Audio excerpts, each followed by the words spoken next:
сүүлийн 4 жилийн ингээд тоог аваад үзэх юм бол төрөлхийн тэмбүүтэй буюу жирэмсэн үед одоо тэмбүү онцлогдож байгаа тоо маань сүүлийн 2 жил өсөх хандлагатай байна. 16 онд бол 19 тохиолдол одоо бүртгэгдчихсэн. 17 онд бол 25 одоо тохиолдол бүртгэгдчихэж 18 онд 29. За энэ жилийн хагас жилийн байдлаар бол 25 тохиолдол бүртгэгдсэн болохоор энэ тал дээр анхааруулга, за эрт онцлох, бүрэн гүйцэд эмчилгээнд хамруулах, итгэгчийг бас тодорхой хэмжээгээр эмчилгээнд бүрэн хамруулах энэ шаардлагыг бол бид нар тодорхой хэмжээгээр зөвлөгөөнүүд өгөөд шаардлагыг тавиад явж байна. Жирэмсэн үед одоо манай эмэгтэйчүүд маань бүрэн гүйцэд нэгд шинжилгээнд хамрагдах хэрэгтэй байна. Эрт жирэмсний хяналтанд орох шаардлагатай байна.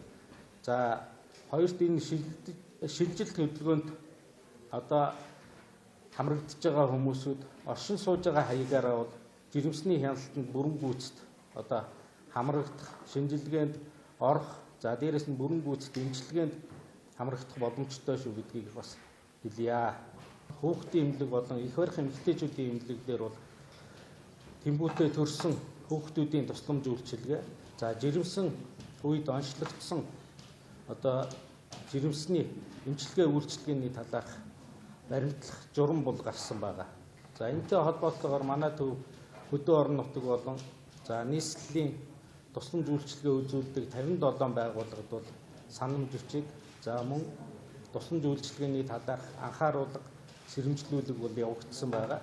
За нэг төрөлхийн тэмбүүтэй жирэмсэн үед онцлогдсон энэ жирэмсэн одоо эмэгтэйчүүдийг бүрэн гүйцэд эмчилгээнд хамруулах, за хамрагдсан тохиолдолд одоо бүрэн гүйцэд хамрагдсан уу гэдгээ бас тодорхой хэмжээгээр хяндаг, эргэж мэдээлдэг энэ тогтолцоог, за мөн бүрэн гүйцэд эмчлэгдсэн тохиолдолд одоо буцаад одоо шинжилгээнүүдээр баталгаажуулах ийм талын мэдээллийг бол тодорхой хэмжээгээр одоо байгууллагуудад хүргэсэн байгаа.